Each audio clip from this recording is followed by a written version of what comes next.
إن الحمد لله نحمده ونستعينه ونستغفره ونعوذ بالله من شرور أنفسنا ومن سيئات أعمالنا من يهده الله فلا مضل له ومن يضلل فلا هادي له أشهد أن لا إله إلا الله وحده لا شريك له وأشهد أن محمدا عبده ورسوله صلى الله عليه وعلى آله وصحبه وسلم تسليما كثيرا إلى يوم الدين يا أيها الذين آمنوا اتقوا الله حق تقاته ولا تموتن إلا وأنتم مسلمون أما بعد Allahun e falenderojmë për madhërisë e tij për kulemi dhe dorëzohemi. Nga ai falën ndihmë dhe mbështetje kërkojmë. Dëshmojmë se nuk ka të adhuruar me merit përveç tij dhe dëshmojmë se Muhamedi sallallahu alaihi wasallam është rob dhe i dërguar i tij, paqja, bekimi dhe shpëtimi i Allahut qoftë mbi të, mbi familjen e tij të ndershme, mbi shokët e tij besnik dhe mbi gjithë ata që ndjekin dhe pasojnë rrugën e tij deri në ditën e fundit. O ju besimtar, keni frikë e respekt për Zotin xhallashanuhu dhe kryeni obligimet e tij. Keni frikë e respekt për Zotin xhallashanuhu dhe braktisni ndalesat e tij. E kështu jetoni si musliman deri në vdekje. Të nderuar vëllezër dhe motra besimtarë.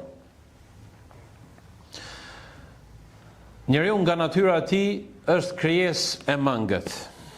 Është e dobët dhe din që shpesh të plagështohet dhe ta kaploj përtacia.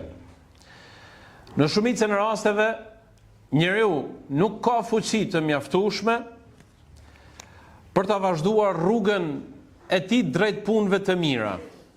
Dhe shpesh njeriu plagështohet, dhe shpesh njeriu dorëzohet. Dhe ajo që është më interesante është se njeriu edhe shpesh din që të joshet apo edhe që të ketë lakmi dhe të gjitha këto bën që shpirti i tij të zbrapset dhe të ulen synimet dhe qëllimet e tija fisnike për të cilat Zoti xhallashanuhu e ka krijuar njeriu në këtë tokë. Andaj vëllezër dhe motra besimtar, pikërisht kjo është arsyeja sepse Zoti xhallashanuhu i ka nda disa ditë, i ka nda disa kohra, i ka nda disa muaj dhe disa vende që Zoti xhallashanuhu ju ka jap një status më specifik me të vetmin qëllim që t'i ndihmoj njeriu. Për shkak se njeriu e kuptuam se është krijesë e dobët. Dhe se Zoti xhallashanuhu nuk don në asnjë mënyrë që veprimet e njeriu t'ja pranoj si të mangëta, t'ja pranoj si të zymta, t'ja pranoj si të gjymta. Mirë po ka Zoti xhallashanuhu dëshirë që gjithve Zoti xhallashanuhu të na pranoj si të mirë, si të plotë. Dhe për këtë arsye Zoti xhallashanuhu i ka caktuar disa ditë, i ka caktuar disa sezona apo disa muaj për të cilën ne pak angazhohemi dhe shpërblimi do të jetë marramendës. Shpërblimi do të jetë shumë i madh tek Zoti xhallashanuhu. Andaj dëgjoni se çka thot Allahu te baraka ve taala. Yuridu Allahu li yubayyana lakum wa yahdiyakum sunan alladhina min qablikum wa yatuba alaykum. Zoti ka dëshirë që t'ju jap juve çdo gjë të mirë dhe që t'ju udhëzon në atë e cila është më e mira. Wa yatuba alaykum, dhe Zoti xhallashanuhu ka dëshirë që t'ju pranoj juve pendimin. Wallahu alimun hakim, Zoti është i urtë dhe Zoti është i dijshëm. Wallahu yuridu an yatuba alaykum. Zoti ka dëshirë që t'ju pranoj juve faljen. Wa yuridu alladhina yattabi'una ash-shahawati an tamilu maylan adhima. Ndërsa ata që i ndjekin epshet e tyre kanë dëshirë që t'ju mashtrojnë juve. Yuridu Allahu an yukhaffifa ankum wa khuliqa al-insanu dha'ifa. Zoti ka dëshirë që t'ju lehtësoj juve jetën, nga se natyra e njeriu është krijesë e dobët. Të nderuar vëllezër dhe motra besimtar, nuk kanë mbetur vetëm edhe 3 ditë, edhe ne do të jemi në sezonën e ditëve më të bekuara, ditëve më të mira të vitit, që janë 10 ditët e muajit Dhulhijja. Aq të mira, aq madhështore dhe aq të bekuara janë këto ditë të nderuar vëllezër dhe motra, sa që Zoti xhallashanuhu është betuar në këto 10 ditë. Allahu te barekuhu teala thot: "Wal fajr wa layalin 'ashr", pasha agimin dhe pasha 10 ditët. Të gjithë ulemaja e tefsirit, të gjithë komentatorët e Kur'anit kanë thonë se 10 ditët që janë të përmendura në këtë ajet të Kur'anit është për qëllim 10 ditët e muajit të Dhul-Hijjes. Ndërsa për sa i përket fjalëve të Muhamedit sallallahu alaihi wasallam në lidhje me vlerën e këtyre ditëve, ka thënë i dërguari Allahu sallallahu alaihi wasallam: "Ma min ayamin al-amalu salihu fiha ahabbu ila Allah min hadhihi al-ayam." Yani al-ashr. Thot nuk ka ditë në të cilat Zoti Xhaleshanu i don veprat e mira më shumë se sa këto 10 ditë të cilat janë duke ardhur. Nuk ka ditë në të cilat Zoti Xhaleshanu i don veprat e mira, i preferon veprat e mira më shumë se sa këto 10 ditë të cilat pra janë ditët e 10 apo 10 ditët e muajit Dhul-Hijjes që fillojnë, domethënë nga data 18 edhe që përfundojnë me ditën e parë të Bajramit. Qalu ya Rasulullah, wala al-jihadu fi sabilillah?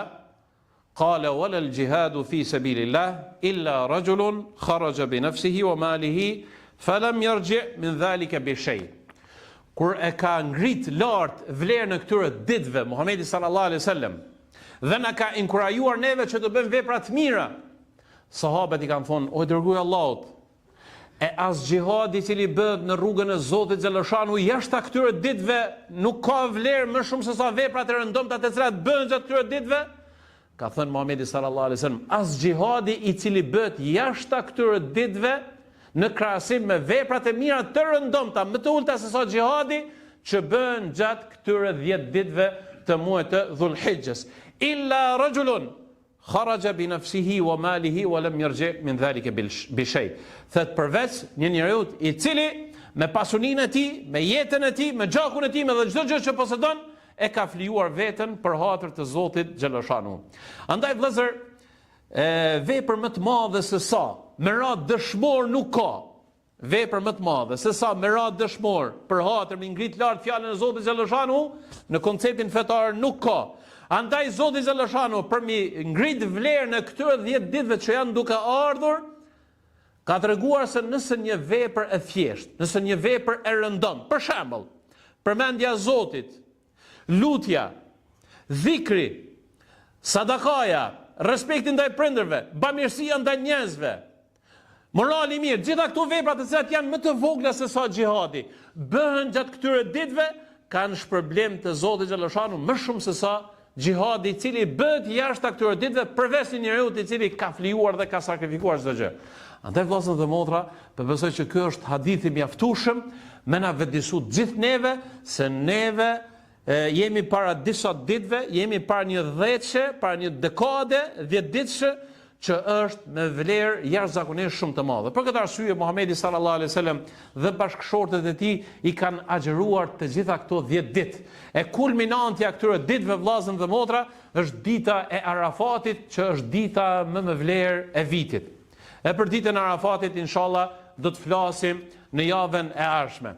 Andaj vëllezër dhe motra besimtar, mjaftojnë ky ajet i Kur'anit edhe ky hadith i Muhamedit sallallahu alaihi wasallam që të gjithë ne të vetëdijsohemi dhe të përgatitemi që të mundohemi të bëjmë gara në punë të mira. Cila është gara? Fillimisht duke kërkuar falje të Zotit Xhaleshanu për lëshimet, për tmetat dhe për gabimet të cilat ne i kemi bërë. Ne pak më herët e patëm Ramazanin, ken një muaj i plot në të cilën ken nata e Kadrit. Zoti Xhaleshanu përsëri do na fresku me një sezon të dobishme, me një sezon të begatshme. Andaj për këtë arsye janë këto 10 ditë. E kështut me lejen e Zotit Xhaleshanu pak me punu e shumë me fitu tek Allahu subhanahu wa taala. Dhuratat e Zotit janë të shumta. Ne nuk kemi mundësi në asnjë mënyrë që të rrim të gatshëm, që në mënyrë të vazhdueshme të bëjmë vepra të mira, për shkak se jemi të dobët. Andaj për këtë arsye Zoti Xhaleshanu i ka caktuar këto sezona, të cilat janë të begatshme, e që Zoti Xhaleshanu na jep sukses, e na jep mundësi që gjithë ne të garojmë në punë të mira. E lut Zotin Xhaleshanu që gjithë neve të na vëdësoj, gjithë neve të na bekoj, e të mundohemi që t'i shfrytëzojmë në mënyrë maksimale, duke u përpjekur që sa më shumë të bëjmë vepra të mira, sa më shumë të garojmë drejt mirësive të Zotit Xhaleshanu dhe që sa më parë t'i braktisim gjithë ato ligësi të cilat i kemi. Walhamdulillahi rabbil alamin.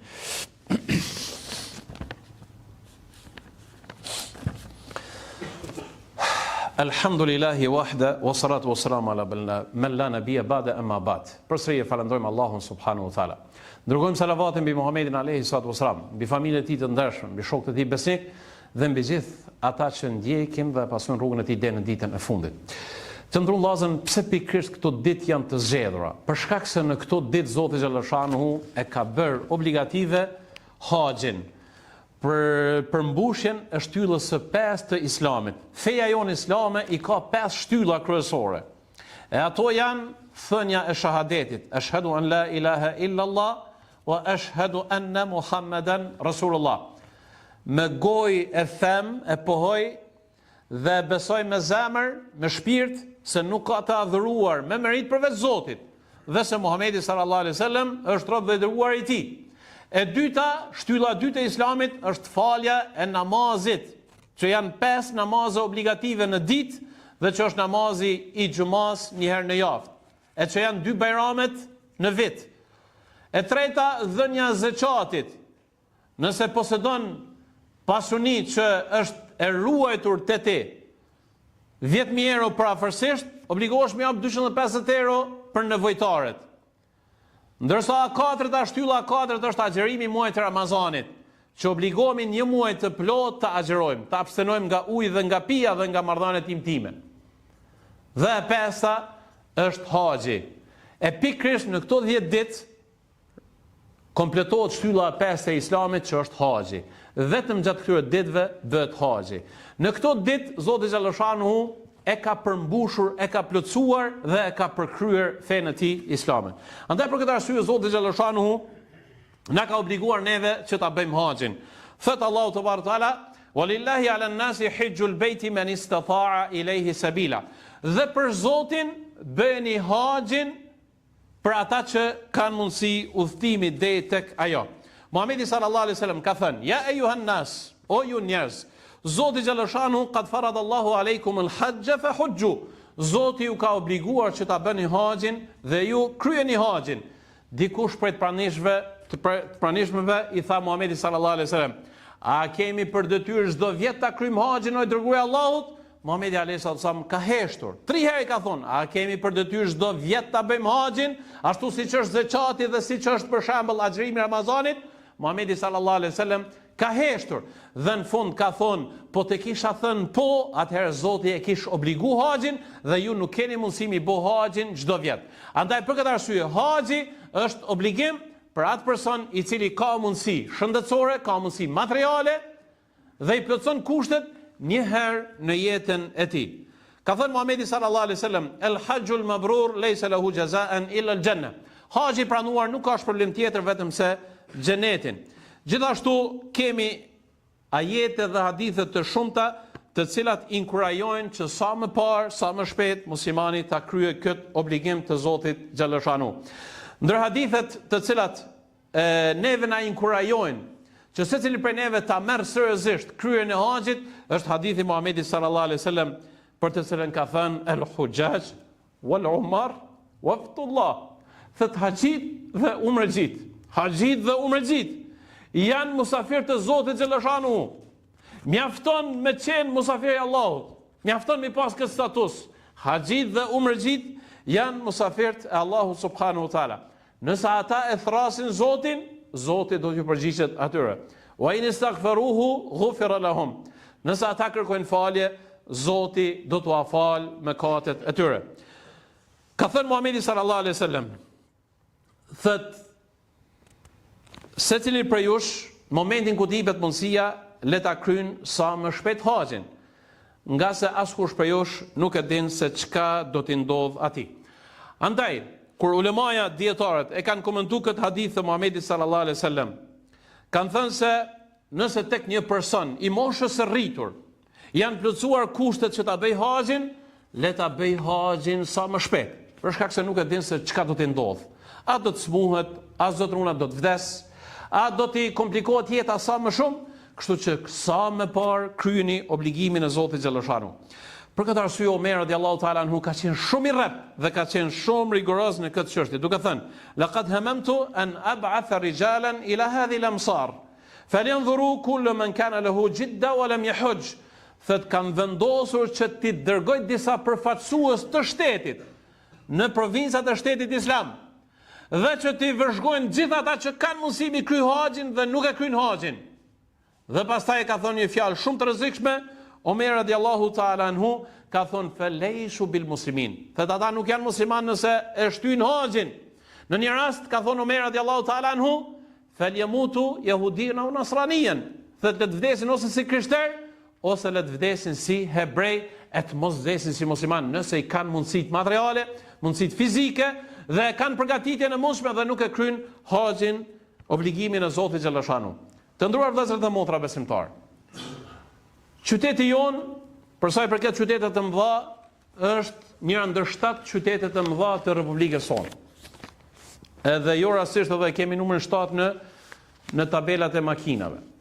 Fatkeqësisht është qyteti i fundit që radhitet me numrin më të pak të haxhive në nivel të Republikës. Ministria e Haxhit e Arabisë Saudite e ka caktuar kuotën për kokë të banorëve të një vendit. Dhe ka të drejtë çdo shtet ta dërgojë 1%, numrin 1% të banorëve të atij shtetit. Edhe Kosova ka drejtë mi dërgu prafërsisht 1600 haxhi. Numri i haxhive të qytetit tonë fatkeqësisht vazhdon gjithmonë me qenë numri më solid dhe numri më i pakët. Andaj vllazën e shfrytëzoj rastin. Ty ju inkurajoj gjithëve, për shkak se fal Zotit xhaleshanu, gjithë ne kemi mundësitë e mira. Gjithë ne kemi kushtet e mira. Jena mësuar shpesh më anku, jo na jemi popull i varfën, jo nuk janë kushtet. Fatmirësisht, kushtet tona gjitha i kemi të mira. Kretë kemi shtëpia të mira, kemi komoditet, kemi kerra të mira, gjithë pothuajse në aspektin fetar pothuajse 90% të qytetarëve tonë i plotësojnë kushtet për me kry haxhin. Andaj e inkurajoj veten edhe juve, të gjithëve vllazën dhe motra, që sa më shpejt planifikoni ta kryeni obligimin e haxhit. Dhe ju përgëzoj, dhe ju garantoj, ashtu siç na ka përgëzuar dhe na ka garantuar Muhamedi sallallahu alaihi wasallam. Ka thënë i dërguari Allahu sallallahu alaihi wasallam, tabi'u bain al-hajj wal umra. Thot bëni sa më shpesh haxhin dhe umrën. Bëni sa më shpesh haxhin edhe umrën. Thot për shkak se në kryen e haxhit dhe umrës, Zoti xhaleshanu kom ju bereqet. Zoti kom ju pasuru dhe Zoti kom ju pasuru prej mëkateve. Dhe kjo është më së vërtet vllazën. Kur e bën haxhin me një të pastër, me qëllim mi kry obligimin e Zotit xhaleshanu, dije se Zoti kom të jap begati. Zoti kom të jap bereqet dhe Zoti kom të ashtu pasurinë. Në asnjë mënyrë shpenzimi që na bëjmë për haxh nuk na pakson pasurinë. Përkundrazi, na shton pasurinë dhe kjo është më së e dëshmuar. Kjo është më së e dëshmuar nga se kështu na ka garantuar Zoti xhaleshanu dhe kështu na ka garantuar Muhamedi sallallahu alaihi wasallam.